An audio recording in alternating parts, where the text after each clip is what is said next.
What's up, everyone? It's Q from Retro Q Gaming, and if you remember a little while back, I think it was last month, Bethesda actually announced that there was going to be no mod support for Fallout 4 and Skyrim Special Edition on PS4. For the simple reason is they blamed Sony, and they said Sony wouldn't allow them to do it the way mods should be allowed to be done. And because of that, there was going to be no support for it, so it was going to remain exclusive to Xbox One and PC until a compromise could be reached with Sony. Today, Bethesda announced that they actually have reached a compromise with Sony to bring mod support to Skyrim Special Edition and Fallout 4 on PS4. Now, before everyone goes crazy, there is a little bit, or depending on what way you look at it, a pretty big bit of a caveat. And I'm going to read out their official little statement, which basically contains said caveat. So, here's what Bethesda had to say when they put out the press release. We and Sony have worked hard to make this possible. Mods on PlayStation 4 will allow you to modify and create your own content by using our creation kit, and then they give a link to it. You will not be able to upload external assets with your PlayStation 4 mods, but you will be able to use any assets that come with the game, as most mods do. By creating a Bethesda.net account, you'll be able to browse and try mods right from within the game. Now, there's a little bit of an issue here. First off, they do say that, you'll be able to use any assets that come with the game, as most mods do. That's technically true to a small extent, but they're just skewing the numbers in their own favor. The way they said, on Xbox One mod support launch day, it was over 50 times the traffic of the PC on launch day. There's a reason for that. They skewed the numbers because no one uses Bethesda's thing for mods on PC. There's literally tens of thousands more mods and tens of thousands more times traffic on the Nexus, for the actual mod Nexus, for Skyrim and Fallout and all that stuff. So they're just skewing the numbers. So yes, technically, in the smallest and worst sense, as most mods do, is true, but the majority of the actual content mods and all that stuff are external textures, external sounds, external all that stuff. I'm just getting that part out of the way, just for the sake of it. So when it comes to mod support on PlayStation 4, Skyrim Special Edition is actually going to have it on launch day on the 28th of October 2016, so it will have it on launch. There's no specific date when Fallout 4 on PS4 is going to get mod support just yet, but it is coming and they are working on it now that a compromise has been reached. Now, where do I actually come into all this? So, what do I think of it? I think it's better than nothing, okay? But at the same time, that's not always a good thing. I'm not usually a fan of just settling for whatever they'll give you or settling for the bare minimum, but the fact that they will get mods in some capacity is still a plus.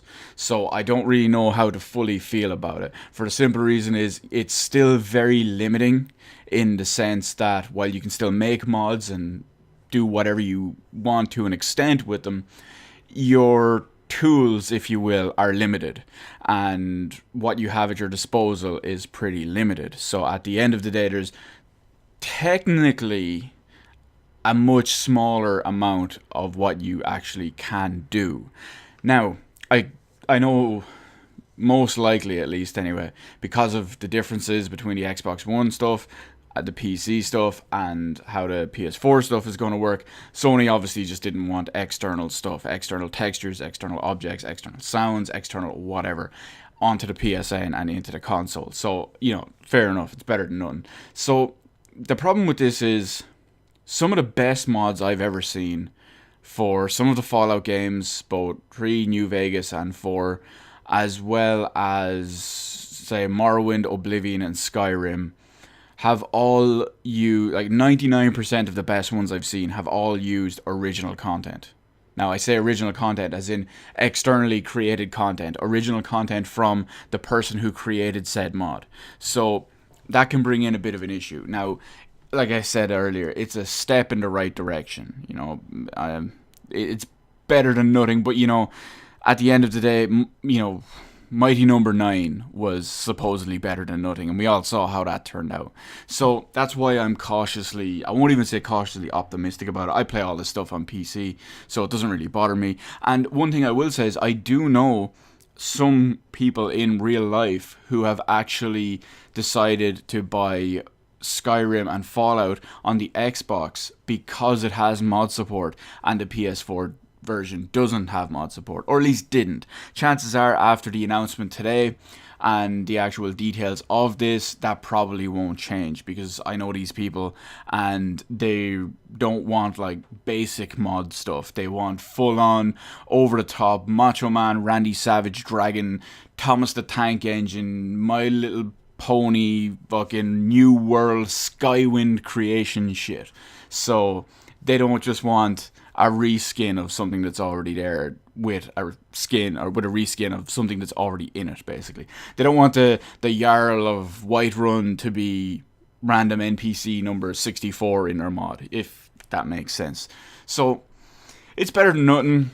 Congrats PS4 users, you'll get mod support and it's going to expand on your game to an extent. That's obviously better than nothing. I don't think Sony will budge any further than this, and I don't even know what to say about Bethesda's part in it. They've already compromised in this extent, which was more than I thought they would.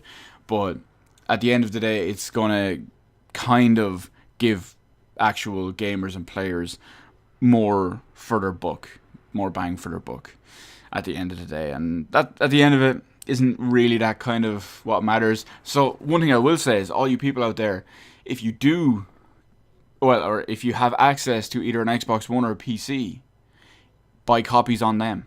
For the simple reason is you get better mod support, if that's what you're into. I mean, if you're gonna be if you have Skyrim Special Edition is probably going to be a joke to run. Xbox One version of Fallout 4 or Skyrim, they might run like a tiny bit worse, I'm not 100% sure, than the PS4 version, but what you can do with it will massively outweigh your slight graphical or performance gains. For the simple reason is, the game will last you dozens, if not hundreds of more hours, because of technically infinite content. So buy it on them if you can, but if you're stuck with it, at least if you're stuck with the PS4 versions, now you have at least this in your support part of it. So anyway, let me know what you think of the whole situation, the whole flip-flop on the actual compromises, on the actual details of it, and if you know anyone who plans on getting it or on whatever platform because of that, has it changed from, to Xbox One from PS4 because of the lack of mod support. Let me know all that anyway. Comment section below. Hit the like button, hit the subscribe button. You can follow me on Twitter. Details in the description below. Thank you for watching, and I'll see you in the rest of the videos in my channel.